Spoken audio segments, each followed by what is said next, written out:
This is also a softer song, so. No, I want Azshara stuff. I'm the biggest Azshara fanboy, as people may or may not know. I know I don't play WoW as much, and I don't talk about how much I like it, because I don't like it as much as I used to, but Azshara is she's my #1 girl. Omega, here comes the Sylvanas was good all along, and we should be thankful for all the horrible things she's done. I mean, yes, that's gonna happen. That's gonna be some way that's gonna actually happen. I don't know how, but it's gonna be a thing. We're not gonna ever kill Sylvanas. She's too big of a character. She has too many fanboys. Blizzard is too willing to make her be evil but not face the consequences because she's a cheap plot pushing device. Honorio Navarro Mesa. Do I think Sylvanas will win the war? No, I think the war is going to be grounded to a halt because of Azshara and Naz'jatar. And we're going to get a Wrath of the Lich King kind of thing where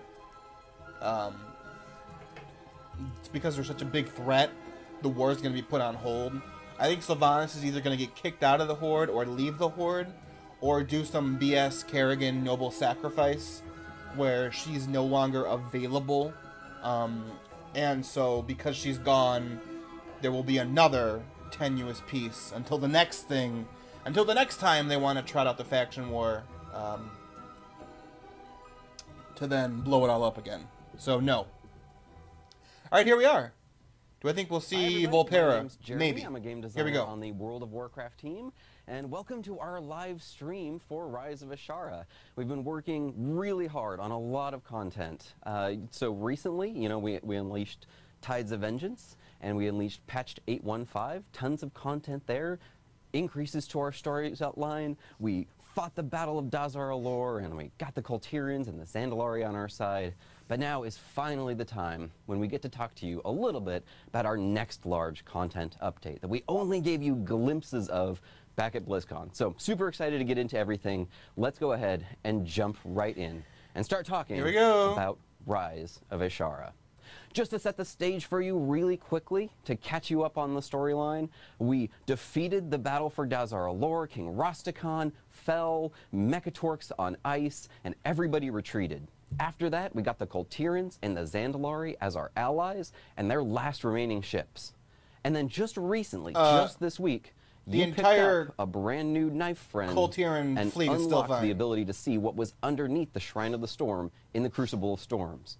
And of course, next week, many of our bravest champions are going to take the fight down there, and the consequences of that are what's going to ultimately launch Rise of Azshara.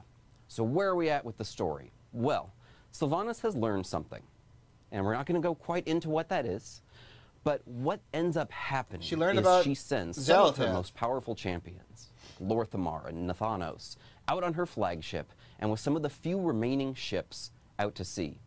The Alliance sees this, and immediately seizes the opportunity and begins chasing her forces, Jaina at the helm of her own flagship.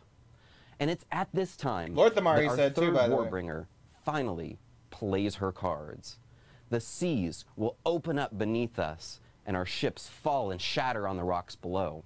And we find ourselves in this strange new land that has recently seen air for the first time in tens of thousands of years with Naz'jatar. But we'll get into all of that in a second. First, let's take a look at the high-level rundown of everything coming at you. So basically in confirm Rise that of the Azshara. Alliance fleet is going to get destroyed right out of the gate. Two brand new zones, including the formerly underwater zone of Naz'jatar and the lost technological island of Mechagon. We're going to be raiding Azshara's Eternal Palace and having a confrontation with Queen Azshara herself. We're also going to be heading in to the city of Mechagon on Operation Mechagon, a mega dungeon with 8 bosses. Mega dungeon. We also have a brand new system Used to just with be the called Heart of dungeons. Azeroth that we're going to be talking a lot about today. I'm sorry. I'll keep the In start to a addition, minimum Rise of until we're Azshara done. I'm sorry. has a host of additional features, which include new quests spanning Magni and the War Campaign that span all across Azeroth and contain a wide variety of different locales, All right, so people the to war meet, campaign's and things actually to interact continuing with. still. I thought it would just be put on hold. We've got to be honest. 2 Heritage Armor quest lines for the Gnomes and the Tauren, as well as 2 brand new islands with Crestfall and Snowblossom Village. And we'll be experimenting with heroic war fronts, starting with the battle for Stromgarde. But that's not all. We've also got a variety of other features that hit up just about every player type in the player base. All right, while they're talking about this crap, I don't care PvP about. players, you've got a new arena with I the did the Naz'jatar Robodrome storyline, and Ash for those Rams who didn't returning see as it an epic on Twitter. battleground. For everybody, you'll unlock Xal'atath flying with one, sorry. Pathfinder Part 2. And I we'll be rejected talking it. I about got it new cleansed, items called 'cause mount equipment. Naz'jatar's Season 3 evil, is yo. coming with its item level increases, and we'll have mission updates with new missions and mechanics. Of course, holiday updates, including a revamp to Brewfest, some War Mode specific content, brand new profession content, and new pet battle content. There are a lot of things coming in Rise of Azshara. Now let's take a quick look at our first zone, Naz'jatar. Naz'jatar is this gorgeous, formerly underwater area that includes both these beautiful wildlife areas of kelp and coral, as well as the ancient night elven civilization of the city of Zinishari that was ruined and sunk long ago. You will also make your way down deep into the deepest parts of Naz'jatar, where you'll find the Naga-held fortifications. This is our first time showing the deepest parts of Naga architecture that leads all the way up to the Eternal Palace itself. Now we're doing a few new things out here in Naz'jatar. First, one of the ways that you can level up your power in Naz'jatar is through a system we call combat allies. When you head down into Naz'jatar, the first thing that you're going to notice is that Azshara has laid a trap for you. And we're going to have to skirt a huge Naga army and find our way through dripping caves and caverns to try to avoid her forces until we gain some more power. Most of our troops are dead or dying after the catastrophe that starts this whole experience. Down here, both sides are going to meet brand new allies. The Horde are going to meet a group of former Naga slaves made up of the Gilblin, the Makura, and the Sea Giants that call themselves the Unshackled. And the Alliance are going to be helped out by a group of deep water warriors called the Ankoan. Both sides hate the Naga for a variety of reasons, and we're going to help them build up their bases in order to attack back. One of the ways that we can build up our forces here is with our combat allies. This is a system where you can take out one of 3 different allies to head out with you to adventure during the day. Combat allies can gain experience by completing world quests, killing rare spawns, or doing some of their own daily quests that will unlock whenever you take one of them out with you. As you level up your combat ally, they will gain new abilities and eventually unlock other cosmetic rewards for you. You have 3 different combat allies you can take out in Naz'jatar with you, and they each have 30 levels. So there's a wide level of different progression. Ready for a grind! Just from questing down here in Naz'jatar. But Sorry. it's not all about bringing a buddy out with you. We're also making some changes to how we view world quests and daily quests in this zone.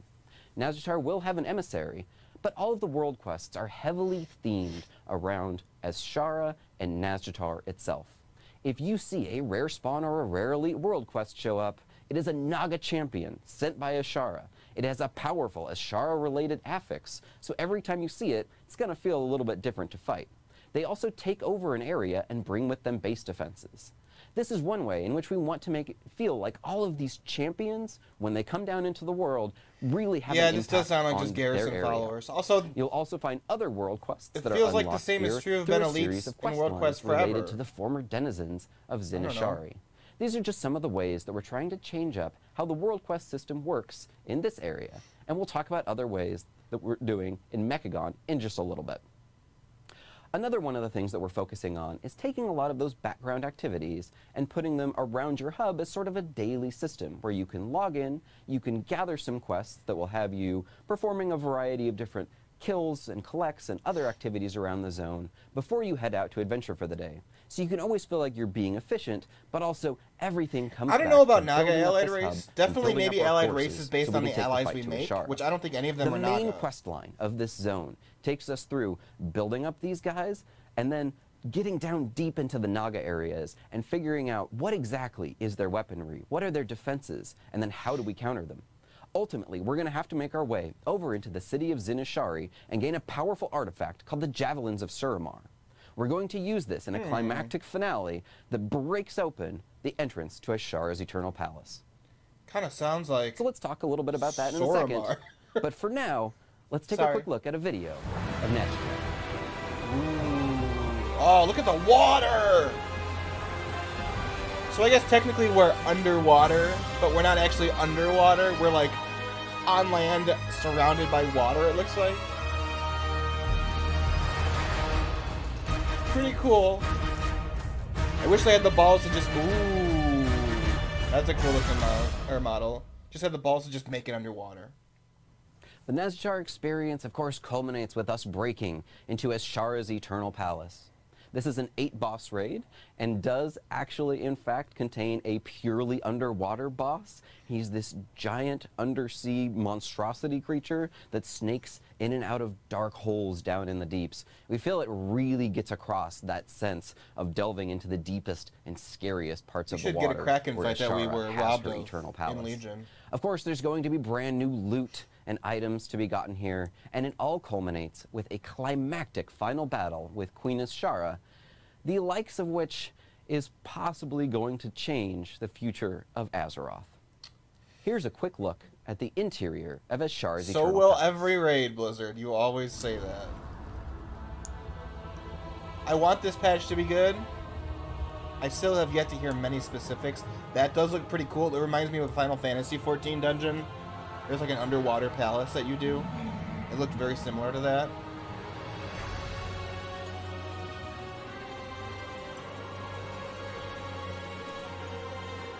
Imagine the Rage of Gilbins are an allied race. They could be.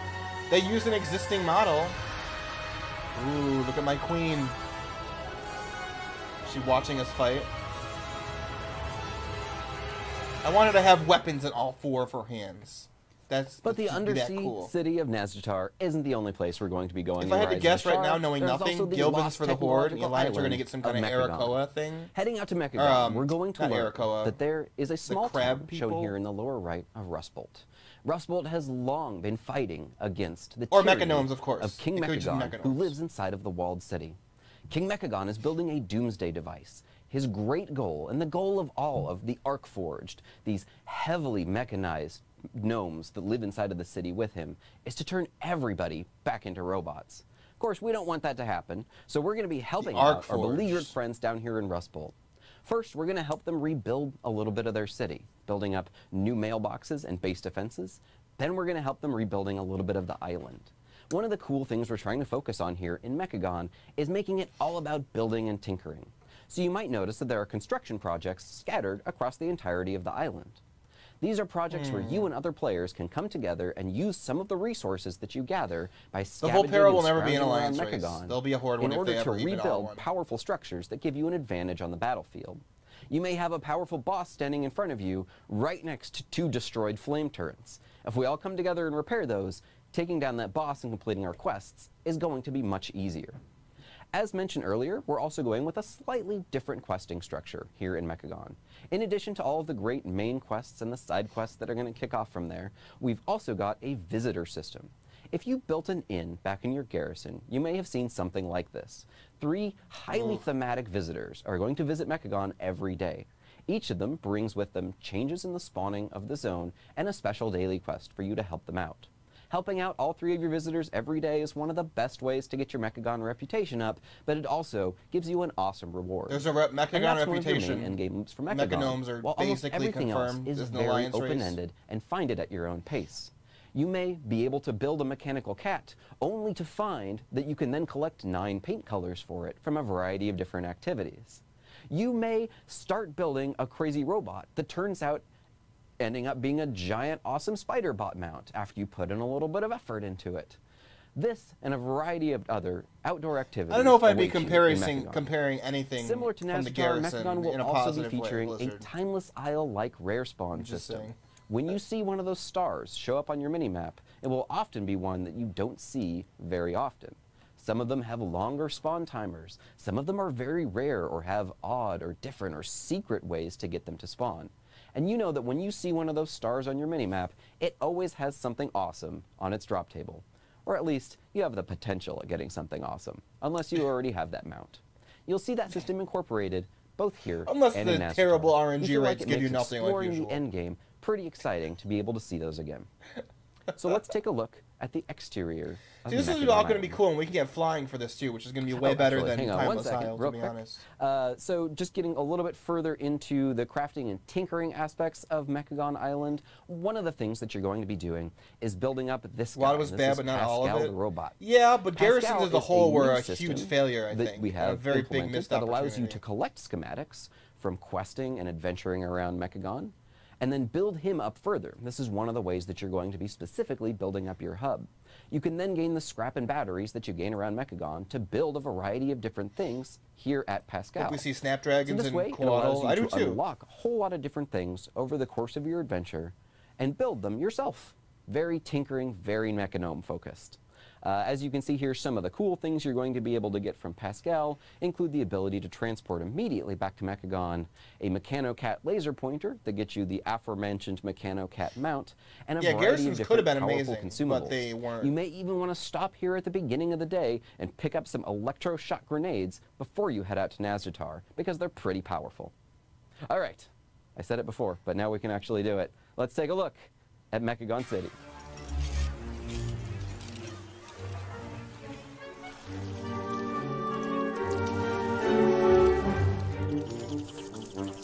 Oh, that's cool.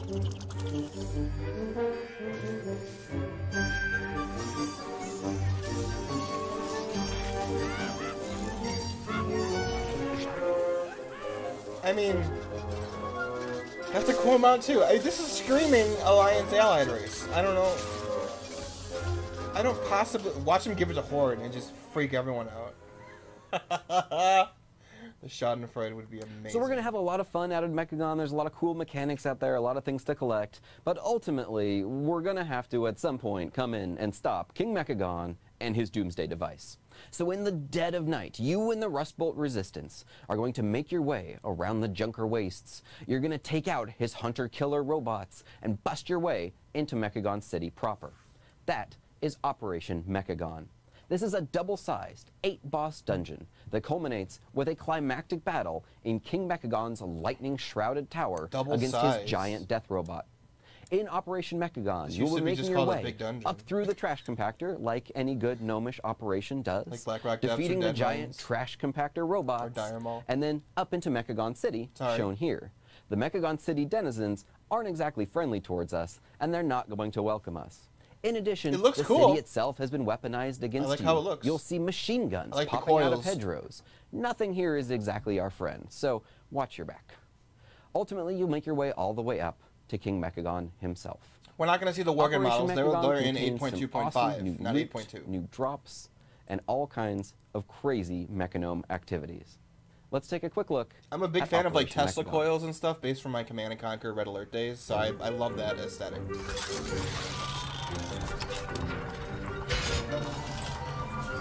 Could be an option for more customization. I think the way they're doing more customization are allied races, to be honest. And then very, very small things like the eyes. But you really have to have, you can't control the eyes if you're Blood Elf. You have to have them, right? I don't have them on mine. Maybe not. But that's a very small thing.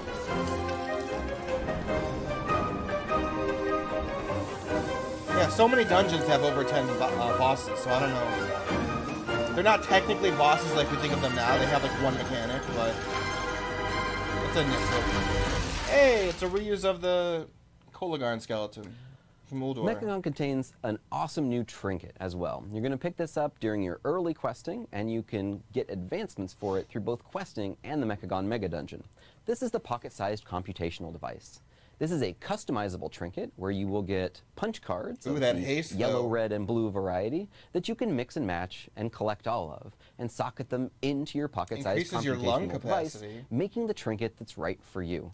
We feel like this is a fun new way to explore trinket design, and we're really looking forward to your feedback on all of the different punch cards for your device. Moving on, let's talk a little bit about the fate of the world and the heart of Azshara. Let's talk about the fate of the world. When we last left off, Magni and Mother were determining how best to start healing the planet. Unfortunately, since then, things have gotten worse. Giant wounds are opening up all over the world, and we don't have a good way to heal them. In addition, they have detected that titanic essences are beginning to leak out of Azeroth. Now, the Titans imbued their power into all kinds of different things, into automatons like Mimiron and the Titan Keepers, into the planet itself and certain structures, into the dragonflights, and we're finding that all of these essences of the Titans are no longer clinging to Azeroth the way they once did, as the planet is dying. So these titanic essences are starting to coalesce all over the planet, and they're very powerful. So what Magni and Mother are going to do, alongside us, the champion of Azeroth, is rebuild the Chamber of Heart. Here we see the rebuilt Heart Chamber itself, and we will also gain the ability to build a brand new structure in here called the Heart Forge. Here next to me you can see the Heart of Azeroth socketed into the Heart Forge. Doing so unlocks the ability for the Heart of Azeroth to absorb these essences and gain great amounts of power. I think that's going to save battle for Azeroth, everybody. We'll be able to finally start sealing up some of these wounds and making some progress in terms of healing Azeroth. But what does this mean for gameplay? What does it really mean to socket and slot an essence inside of your Heart of Azeroth? Let's take a look. When you first unlock the Heart Forge, you will gain the ability to slot essences into this constellation-like structure in the Heart of Azeroth. Focusing Iris, what? The first slot you will unlock is the big golden one in the center. And as you continue to level up the Heart of Azeroth, you'll unlock all of the remaining nodes. Oh no, are they going to force us to go do old content to get this stuff? Unlocking the large slot in the center allows you to slot a essence, shown here on the right-hand side, into it. Don't do that. This grants you a brand new artifact level active ability. This is a powerful new ability that your character gains depending on which essence you have slotted there. Crucible of Flame sounds like from Ulduar. As you continue gaining power, you will gain 2 additional slots that are minor slots. These are shown in the lower left and upper right-hand corner of the constellation. Oh no. Slotting an essence into a minor slot gives you a passive bonus. Please don't tell me that's the slot in the center, the major slot, is the slot that gives you the big active bonus. Okay. Essences themselves have multiple different types. We want you to feel like you have a variety of different active abilities that any of your characters can choose from as you collect all of these essences. This gives you a huge amount of customization. That haste requires a healer. Any one of these essences slotted into a major slot will grant you both the major power, shown at the top, and the minor power, shown at the bottom. Any of these essences slotted into either of the 2 minor slots will give you the minor passive power.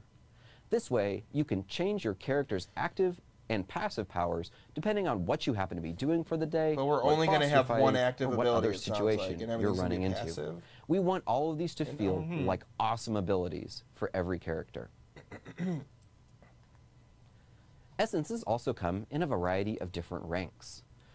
You can obtain a higher rank of an essence without having the lower rank of the essence. It's not the essence itself ranking up, but they come with the ability to collect a number of different ranks of them. Oh god. As you get a higher rank of an essence, that essence may not necessarily get simply a damage boost, but you may see other utility elements, the addition of charges, and a variety of other things. This is going to be randomized. The complexity of your decision-making about which essence to use when is going to increase as you collect more and gain higher ranks of them.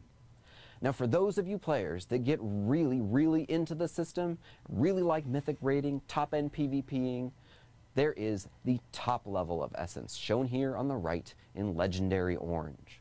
If you're able to obtain the top level of an essence, you gain a dramatic cosmetic appearance change. Oh, it's just when cosmetic? You fire off that ability, everybody will know that you've been able to obtain the legendary rank of that essence. Now, collecting all legendary ranks of all the essences is going to be pretty difficult. Essences come from a variety of different things in World of Warcraft. You can get them from questing, from raiding, you can get them from doing outdoor activities and getting reputation. You can get them from dungeoning and from PvPing. If you want to collect everything in the Essence system, you're going to have to do a lot of different activities. Please don't make it the old you'll find that doing one particular activity helps you work towards one essence, getting you a lot of agency in how you want to progress your character on any given day. We think the Essence system is very exciting. It might just be reusing huge amount of customization. It doesn't sound like you have to do any old character content. and a lot of things to go out and collect, similar to artifacts. We're really looking forward to your feedback on this system. And we know this is a lot to take in and a lot of tooltips right now, so we've actually got a blog post coming out at the very end of this presentation that will explain much more of this in detail. Moving on, let's talk about our other features of Rise of Azshara. So, you'll get to go on a very gnomish questline that goes into the history of the remaining family of Mechgineer Thermoplug in order to unlock the Gnome Heritage armor. Mechgineer Thermoplug? Here's a final shot of the armor, lots of awesome nuts, bolts, and lights, and a very cool pair of goggles. I like the goggles, Perfect everything for else is taking kind into of Mechagon. meh. I wonder if the things on the shoulders For move. the Horde, I hope they do. The Tauren get this very Thunderbluff, very Mulgore feeling heritage armor set with I like the totems, eagles. feathers, lots of awesome pieces here. The Tauren will be going on a spirit journey with the Spirit Walkers in Mulgore and Thunderbluff to figure out what's going on and why are the spirits restless, why now, and why in Mulgore. It's probably because the planet's dying, Now, my guys. Tauren friends, unfortunately, we're going to have to solve one tiny loose end before you can go on your Heritage Armor questline, and that is the war campaign. All of the decisions that Sylvanas, Jaina, Gen, Anduin, all of the leaders, even Saurfang, have led up to this moment. Chained up beneath Orgrimmar is Bane. And we're going to see what his fate is, and really, what the fate of everyone in that group is, in the next chapter in our war campaign story. Really excited to hear what people think about this. Moving Even right the along, Alliance are doing the we'll be Horde introducing question our once very again, first guys. heroic Here we warfront, starting go. with Battle for Stromgarde. So when we were I like approaching Bane, but for heroic fuck's warfronts, sake, one why of would the things we Alliance wanted give to make any sure shits it felt about like Bane? was not simply a 20-minute long boss fight. There should be a dramatic difference between a heroic warfront and That doing a armor raid looks awesome. boss. What's that from? So one of the things we've been heavily that new focused on gear? is the strategic layer of heroic warfronts. If you played StarCraft 2 or Warcraft 3, you may have remembered missions where the enemy started sending huge waves of very different units to different locations and having to divert your forces and in some cases hole up inside of your Sylvanas city is and never gonna defend die, guys. in order to take the fight back. Sorry. We're going to be introducing The sooner many you of get these over that, the mechanics sooner you into can the either Battle for quit or Stromgarde. enjoy the game. You will see particular attack waves in areas where you are weakest, and you will have to determine amongst your raid who's going to head back and defend as you risk losing. You'll also need to determine how you're going to funnel your resources in order to best combat. I already know what they're units gonna that be sending like. at you. Well, And you Bane may represents even the see good of the enemy Alliance, commander and he brought back periodically take the Derek, so we field, should go help take the fight save to one of your him. locations, only to Which teleport is out like, with fuck their that. group The Horde once should they're at a save certain him. We should be percentage of doing health. something else. We're really excited to see what you think about this. We Sorry, feel like it Bane. plays We're like in the middle of a dramatically war where different than any Sylvanas of our murdered raid boss 1,000 of fights. civilians. Next up, for players that enjoy PvP, take the fight to the mechanical PvP arena gear? in Mechagon called the Robodrome. The Robodrome contains the whirring and clanking gizmos and gears that you would expect of a mechanical arena, with some awesome new line of sight I don't have any blockers max level and Tauren great or visibility for arena gnomes. fights. I was leveling them up, but then I was PvP like, players will also welcome the addition of a brand new I don't epic care that battleground. much about their Welcome heritage back armor. I to don't one really of the like most it, epic to be honest. battlegrounds It's of okay, all time, but Ashran. it's not worth leveling up Ashran to will be joining races, the to be epic honest. battleground bucket. Welcome back, Ashran. Welcome back, Ashran, the thing everyone loves. We've got 2 new islands coming in Rise of Azshara as well, the first one being Crestfall.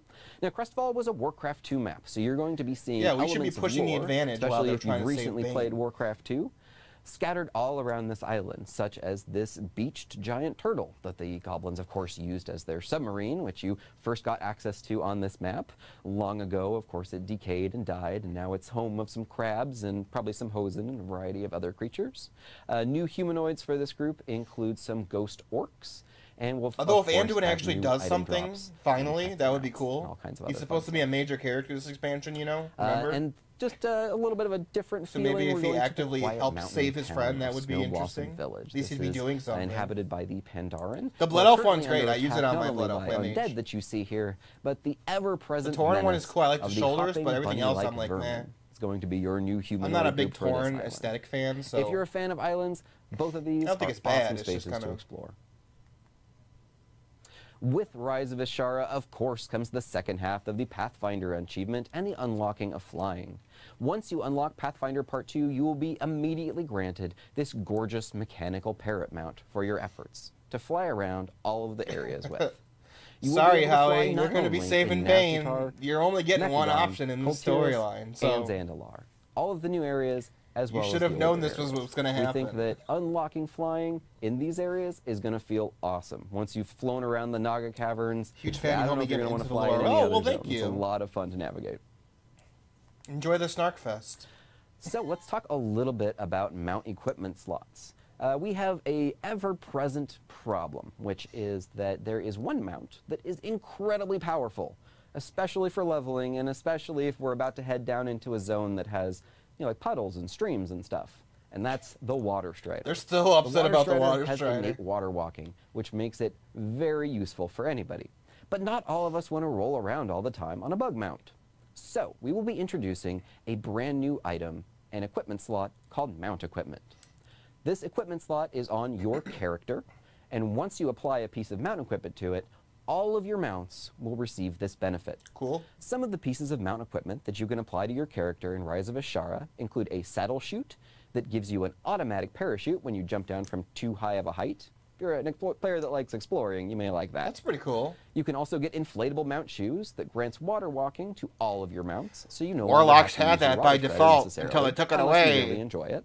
Their Dreadsteeds And could walk new on water comfortable as a riders glyph, riding, and it was which super can prevent cool, all but of they your took it mounts away from because it being was too dazed. fun. We feel like the mount equipment slot is an awesome new way to allow you to pick whatever mount you want in whatever They're basically context. giving us back And what we'll some have more classes information already to share had. I mean, it's once we cool, hit the but, you PTR. know, that's what it is. Next up, let's talk a little bit about brand new season. Season 3 is coming at you with Rise of Azshara. Brings with it, with the PvP season, a brand new set of vicious mounts shown here, the Vicious Basilisks. So people who and will of farm course, Water Strider brand will new get effed over. Arena Not really. I mean, Gladiator also it mounts. was in and the Mythic season will bring with it, of Mr. course, the Pandaria. usual item So, level increases, as well as that a was like 6 Naz'jatar years ago. themed I don't affix. care that I have it. Along I've had with it Season since 3, then, we'll be so it's unlocking not the Eternal that big of a Palace deal. Raid and the Mechagon Mega Dungeon, and all of the great rewards, It's been such a loot, problem for them. essences, and collectibles that They've you'll find in removed the there. ability for it to water walk and brought it back after people get pissed. Let's talk about those collectibles for a second. That's a Here's cool our awesome loot mount. picture. Here are some of the things you'll be able to pick On up the in left Rise of there. Azshara.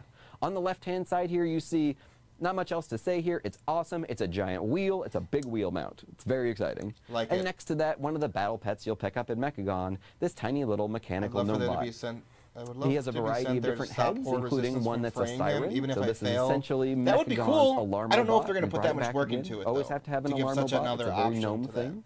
The crab mount that we mentioned at BlizzCon has gotten finalized in all of its final anims, and man, it looks amazing.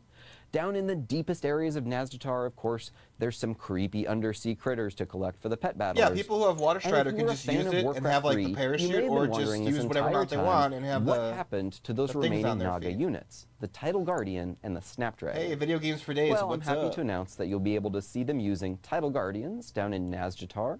These giant snake creatures shoot lightning and will be tameable by hunters. That's a And the Snapdragon. Snapdragons will looks, also yeah, be showing it up, is. shown here on the right-hand side as an obtainable mount in Naz'jatar.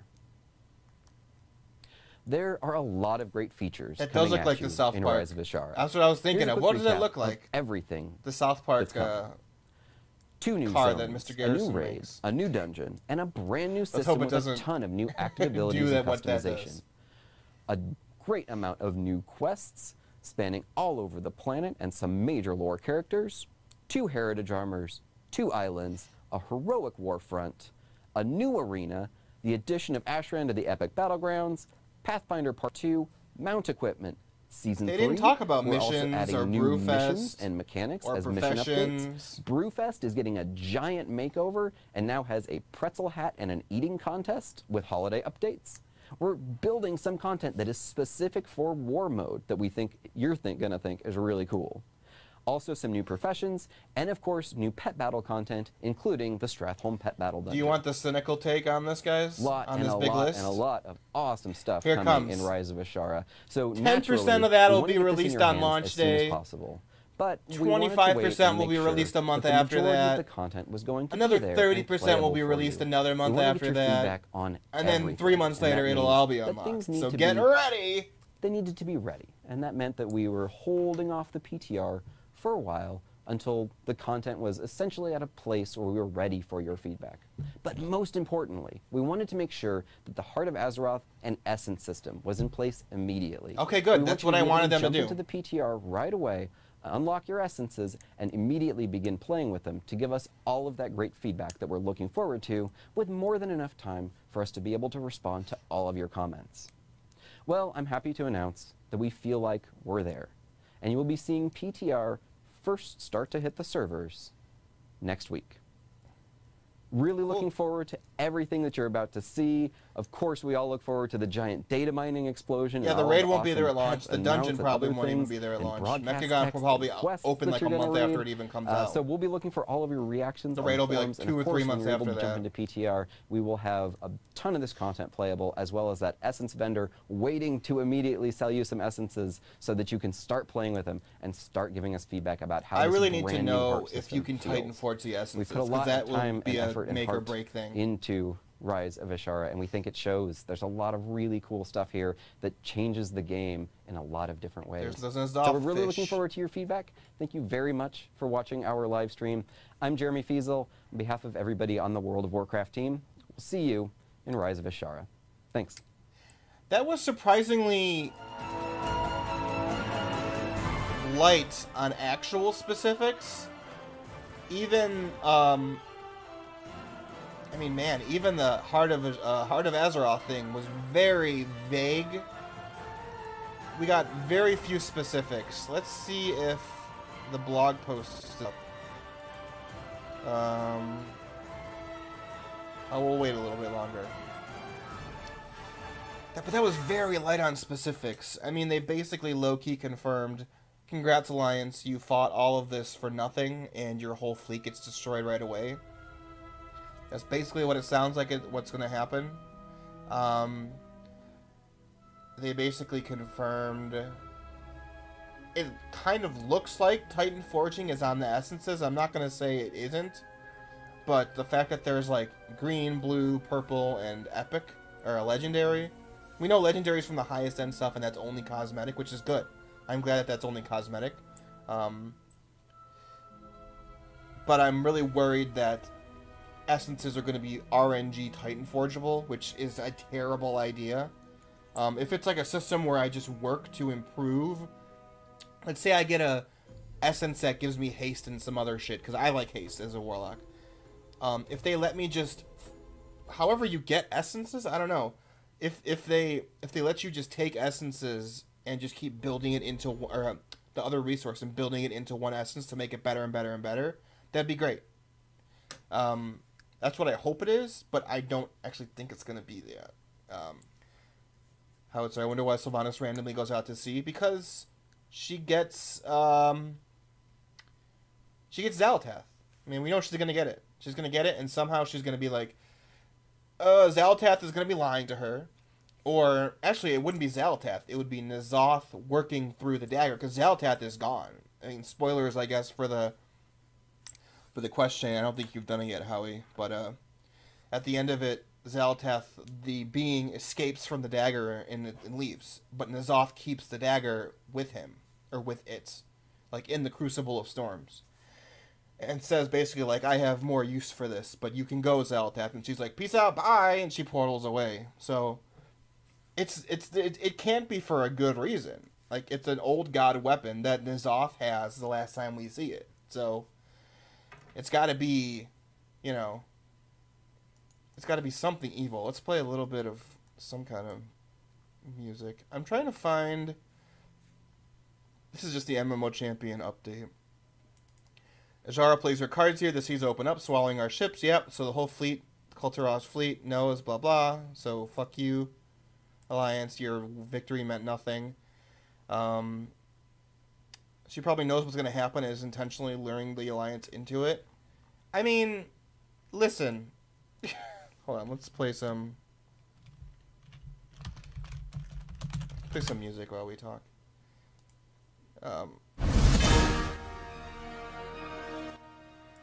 But, I don't know, man. Let me see if my stream has switched over. Yeah, here we are. Hi! It's Siege of Orgrimmar 2.0. Kind of. I mean, it's pretty evil if she's like, Naz'jatar set a trap for us. Let's lure the Alliance into it. It's like, dude, You're like helping the old gods to kill the Alliance? Bitch, you're fucking evil. Like, what? I don't know what else they could do. I'm not saying... I didn't say everything was bad in this preview, everybody. I mean, I'm pretty excited for some of the stuff, but there is a distinct lack of specifics on a lot of different things, which is why I'm keeping this stream up, because I'm kind of looking forward to the blog post, because I want to see if there's specifics about the systems in which the Heart of Azeroth gets essences. Because I'm very... The make or break thing now for me for that system is if it's randomly Titan forged. That would be terrible. I would hate that. It wouldn't be the worst thing she's done. You're correct, but it would still be another evil thing she's done.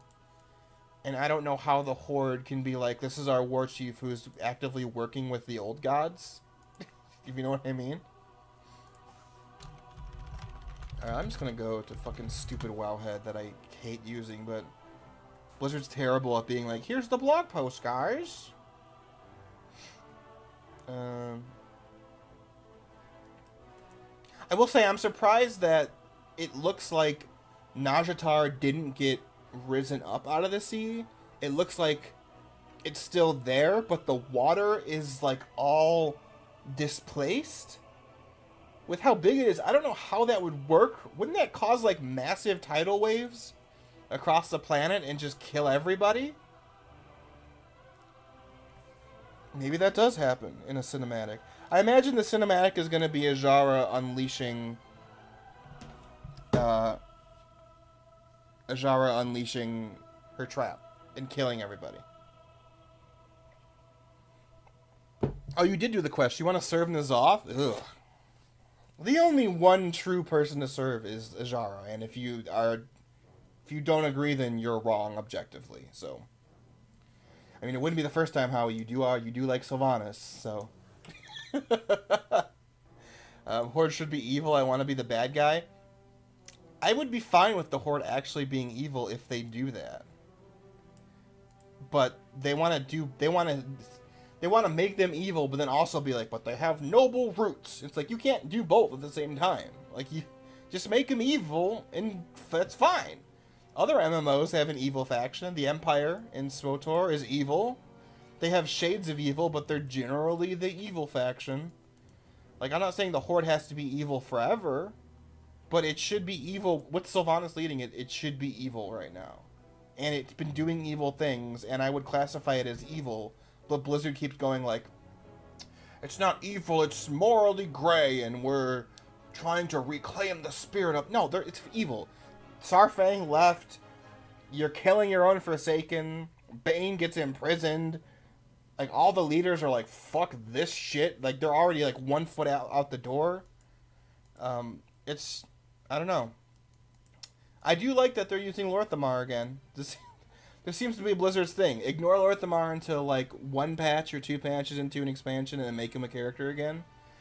Because they did say that the Horde characters are Nathanos, which I can't stand, but Nathanos and Lor'themar of Viking Games. Hey, Talius and Inevitable Do Games just published a video because they already played 8.2 in Blizzard offices. I'm sure that they loved 100% of it and that there was no problems with it whatsoever. Good for them, I guess. I'm not going to watch their videos, so thank you for the suggestion, but I'm not interested in the opinions of yes men. Sorry. Anyway. Blizzard's killing off their impactful characters. I disagree. I think that they're keeping them around longer than they should. I think Blizzard needs to invest more in the idea that permanent death is an important storytelling device, and that permanently killing off characters can actually function as a very powerful narrative driver. It's if you make the moment appropriate, when a character that's important dies, it can, like, stop the entire storyline and focus on that in a really good way. But what Blizzard likes to do is have us deal with a threat or a character, but then keep them around so that they can come back again. The Lich King, Sargeras, is definitely going to come back at some point again. They didn't kill him on purpose. The old gods are basically immortal, and even though their bodies die, they're still around. But there's value in, like, a character they do kill off... They have no problem killing off minor characters, like Zelling and the Desolate Council and a bunch of Night Elf minorly important NPCs. But characters like Tyrande, Sylvanas, Anduin, Jaina... I'm not saying all of them need to die or should die, but the only time major characters die is, like, so far, like, twice in the entire life cycle of the product. Like, Varian, or Cairn, or Vol'jin. And even Vol'jin's back, so you can't even say Vol'jin anymore. He's involved in the storyline again. But, so, basically we have Varian and Cairn. And Cairn basically got replaced with Cairn 2.0, which is his son, who acts exactly the same and looks very similar, and has the same motivations and morality. I'm not saying Varian's ever coming back, but again, there's value in characters dying in a way that really impacts the storyline. I would love to explain some Final Fantasy XIV examples, but I don't want to spoil that for people who haven't played it. But there are some very big character deaths in that game where you're like, oh shit, like I'm crying, and they've like made the entire story like lead up to this focus point where it's like this important character falls, and then all the other characters like, oh my god, this person died, and there's like a big focus on it, and it drives you as the character's motivation to go get the villain since then, and it's very, very impactful. There's one in Heavensward, the first Final Fantasy XIV expansion, that's like that. And there's probably two, one at the very end and then one middle way through. But yeah, there's a lot of other MMOs don't have a problem with character death being important. I think Blizzard's afraid because they're, I don't know if they've drank their own Kool-Aid too much, and they think that all of their important characters are too important to kill off because it'll ruin something. But if a major character dies in the proper way, it can really, really, really positively impact the storyline, and I love that.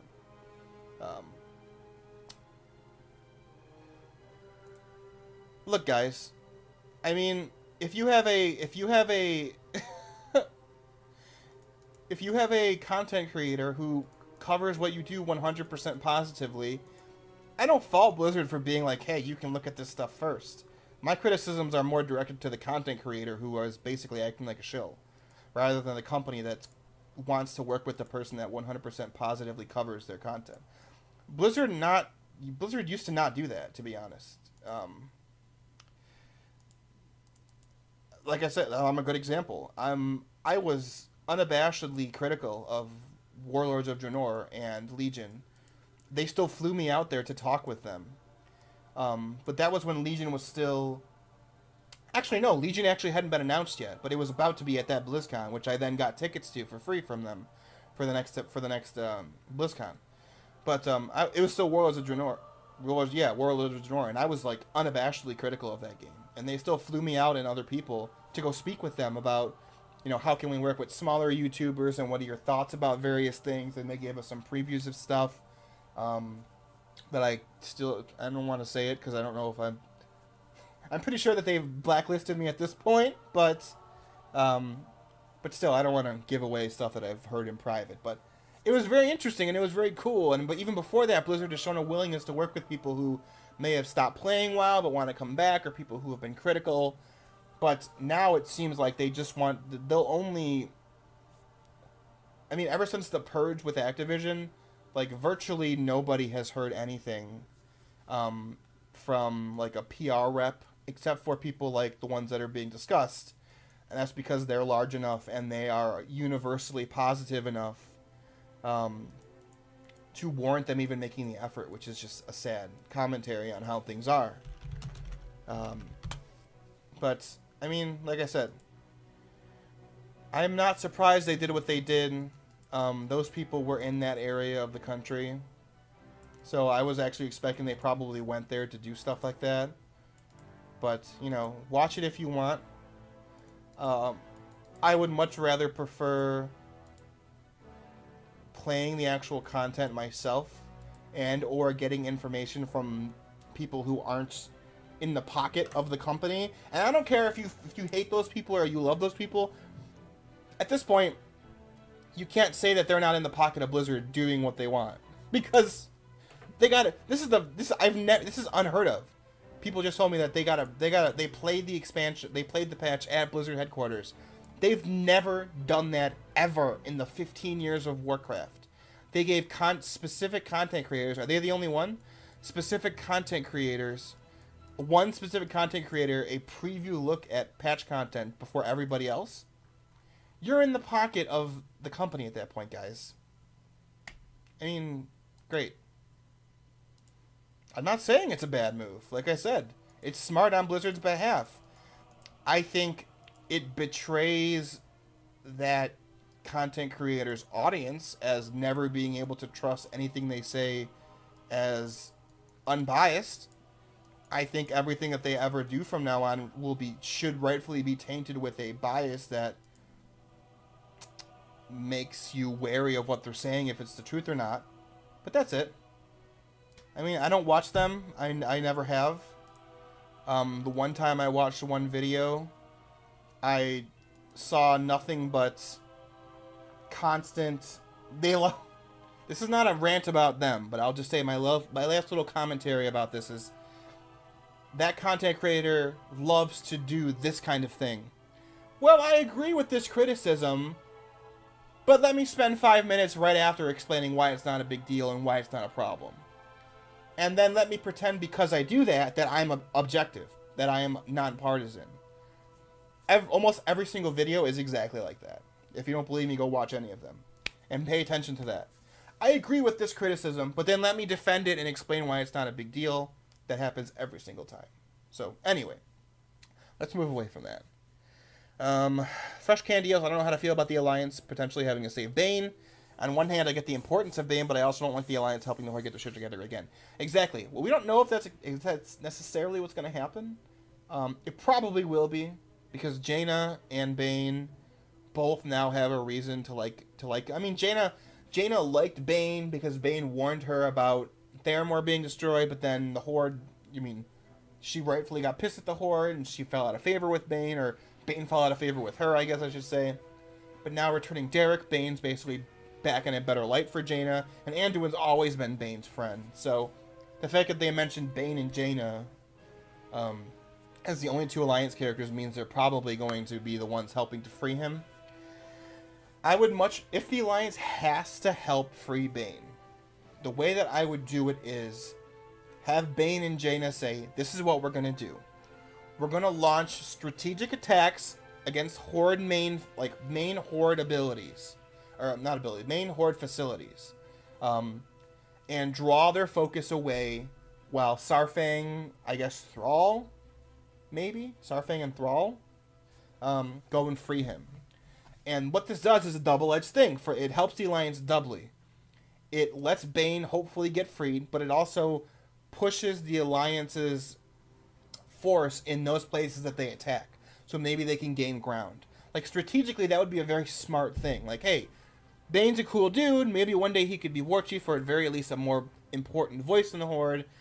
Let's help out the rescue attempt by distracting Sylvanas and the Horde by launching attacks, and we'll be able to push and get new ground, and then we'll both have a strategic advantage by getting new ground, but also Bane will be freed, and we already know the fact that Bane has been imprisoned means he's going to undermine Sylvanas, and there's already people undermining Sylvanas, like Saurfang, and very much Thrall. Saurfang said he was going to go look for someone.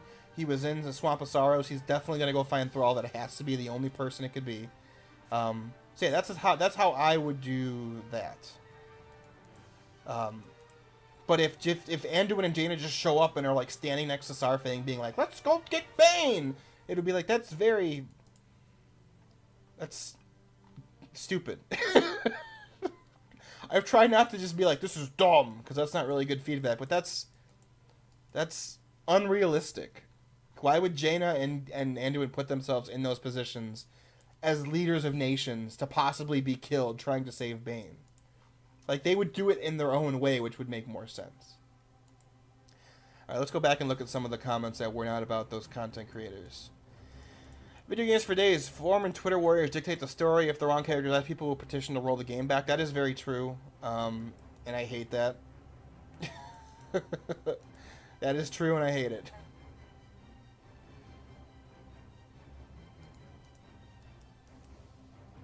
Let's see.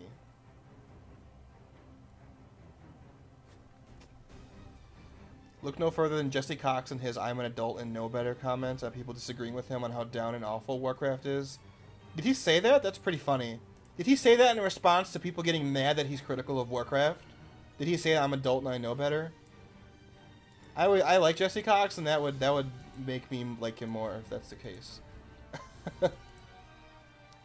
I think Jesse is the quintessential example of someone who properly got out. Who started out as a Warcraft content creator, but got out of it when he saw what was going to happen. And now is popular in his own right. I really wish I would have done that, to be honest. But, you know, it is what it is. But, yeah. Here's the thing. We've seen Blizzard's Here's a New War Chief kind of scenario. Yes, we have. But, see, here's the thing. People that are upset that they're rehashing Miss Pandaria... Just a gigolo, we're not getting into that. I actually agree with Jesse Cox and Total Biscuit on that. It was their convention.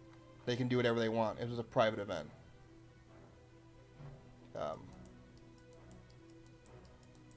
It was in the video you commented on? What video was that? I don't even know what you're talking about.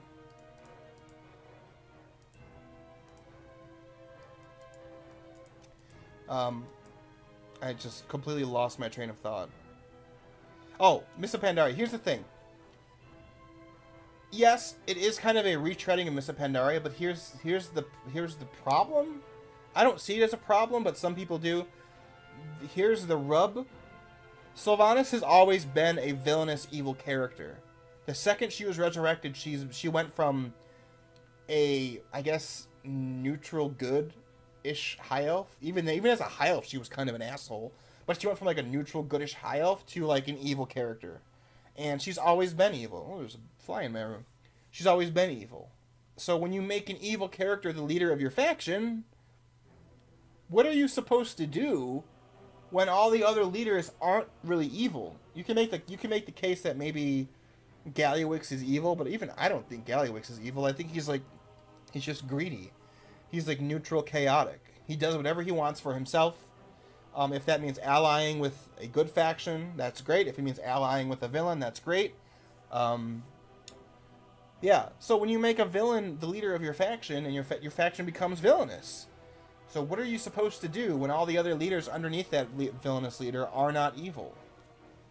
They're gonna have to overthrow her or kick her out. I don't know what else you could do, to be honest. So that's why I don't have an issue. Like, if Sylvanas wasn't War Chief and they still did this route, then I would have a bigger problem with it. Because it's like, oh, they're just repeating something with another character who's not a villain. And even then, Garrosh was a villain. So it's, I feel like Blizzard bumbled into a problem that they can't fix. Based on the entirety of Sylvanas' character growth and arc from the beginning. Alright, so we finally have this stupid... Let's get rid of the chat. We have this... Not stupid. We have this blog post. So let's read this.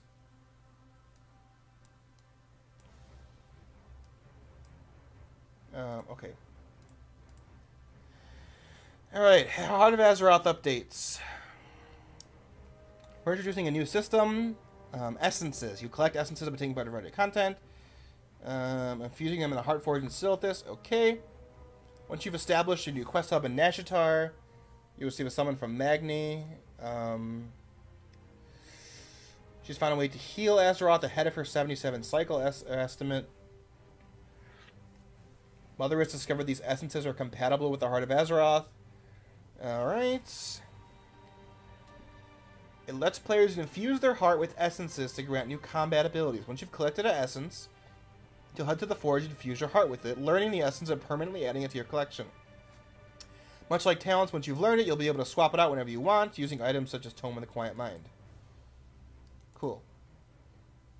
Each essence has both major and minor passives.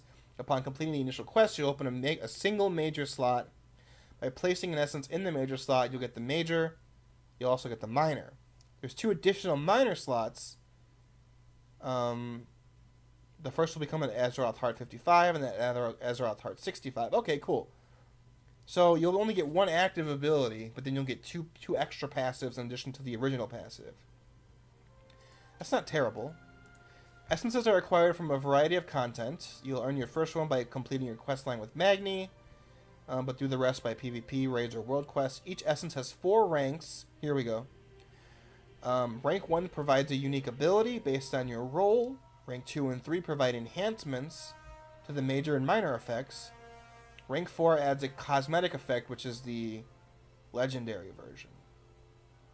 Once an essence is learned, you'll be able to hover over your essence in the user interface to see what you get with the next rank. And because of how essences are collected, it's possible to receive and infuse a rank 3 essence without having learned rank 2. Ooh. That last sentence doesn't give me much hope that this is not something I can earn. It's important to note while essences are role agnostic, not only these characters who spec into multiple roles can collect any essence that are appropriate for them, but the system will restrict characters from collecting essences that their role can't fill. Warriors can't get healer essences. I'm so worried about this line right here. Because of how essences are collected, it's possible to receive and infuse a rank 3 essence without having learned rank 1 or 2. I'm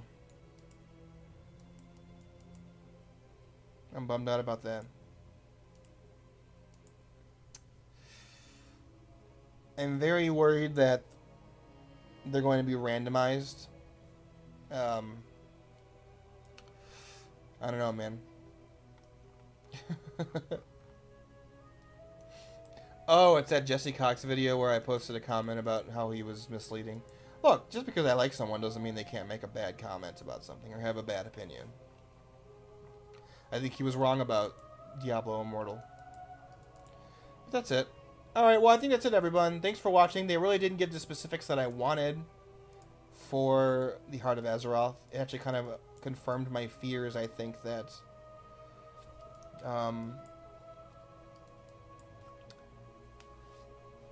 that the way you're going to get this is either completely randomized or there's kind of like a Titan Forged version of it, and I cannot stand that. We don't need more RNG in this game.